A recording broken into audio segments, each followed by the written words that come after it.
All right, so Teslas, you know, they can drive, they can park, they can even make U-turns all by themselves. But how long does it take the company's CEO to make a 180-degree turn himself? It seems like that is what Elon Musk at least signaled today.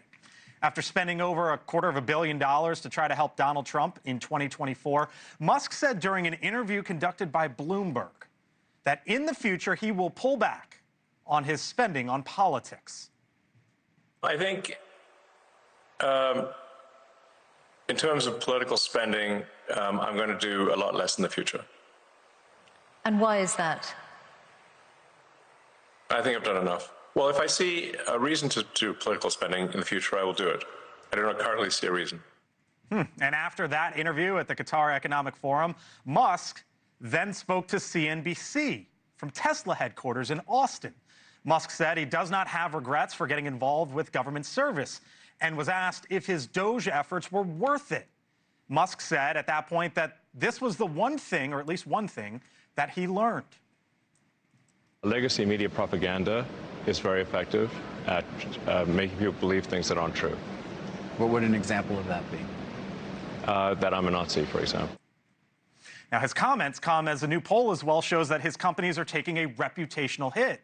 Even SpaceX, keep that in mind for a second, even SpaceX, which is now able to launch a Statue of Liberty-sized rocket all the way up into space and then bring it right back down to the very same spot. The same company that just rescued 2 stranded astronauts from the International Space Station. They've taken a nosedive in a poll which scores company reputations. Full panel here with me now. Mick Mulvaney, back once again, NewsNation contributor, former Trump White House chief of staff. Nicole Brenner-Schmitz is a Democratic strategist. Lindsey Granger, NewsNation contributor. And Denise Gitsham, NewsNation contributor as well. Hello to you all. Thanks for being in. Hello. Nice to have you. Hello, Berman. Hello. I don't think it was coincidental that Elon Musk showed up today first at an event being interviewed by Bloomberg, and then shortly after that, Mick, at Tesla headquarters being interviewed by CNBC. I think this was a very clear signal to the business world, basically saying, I'm back. I'm getting back to business. Yep. I'm getting out of politics a little bit. Keep in mind, there's enough open-endedness in those comments about I'm going to pull back on government until I feel like I'm not going to pull back anymore. So, I mean, it's fine. But look, the guy spends half as much money. That's still going to be $125 million, which makes him a player. You think he'd go there? Sure.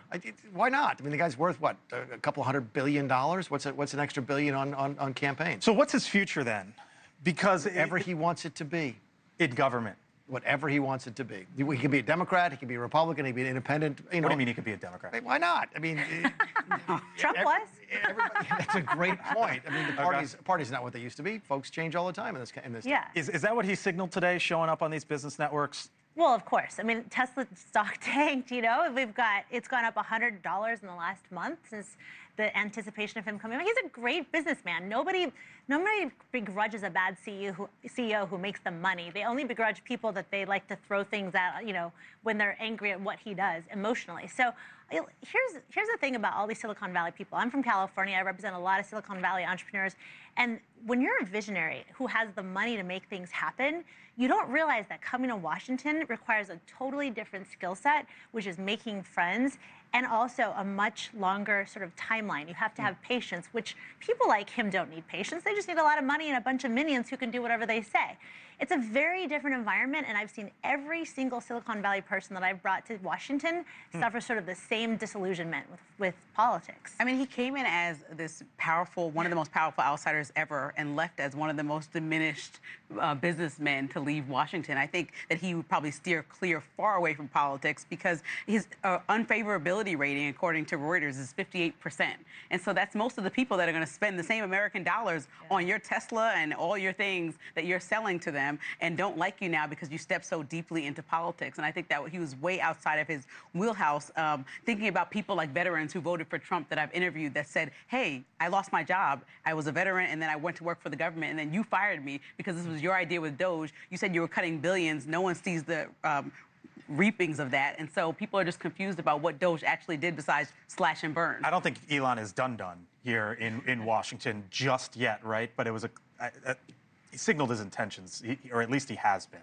He did. And look, I think he came here and accomplished a lot of what he wanted done, which is to make it seem like all this innovation, but it's really deregulation. What he's trying to do is put his profits over the people. He's trying to make it look like an innovation. The FAA is a perfect example. He's blowing it up. Why? So SpaceX can go forward without the same regulations. That's the reason why and put the public safety and jeopardy for his profits. Absolutely. Will he spend again? He said maybe. Why would he spend again? Because if something prevents him from being able to run these cars, he's going to buy that off. This is the biggest problem we have, corruption and money in politics. Here's the thing.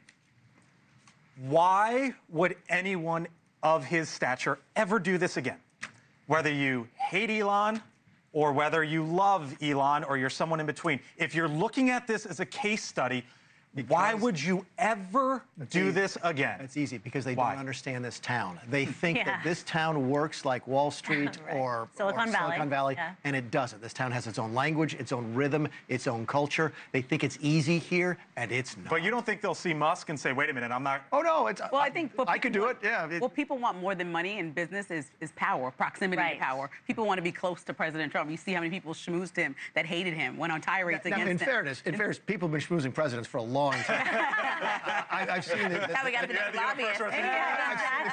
the Clooney thing with Biden. So, I mean, that's not unique to Republicans. It's certainly not unique to Elon Musk. All right, so one of the things that Musk said today in that interview was basically the fate of self-driving and autonomous vehicles. If you go back more than a century, Washington was worried about moving from the old horse and buggy to that thing called the vehicle, right? And so here's what Musk said today, and I want to talk about it on the other side.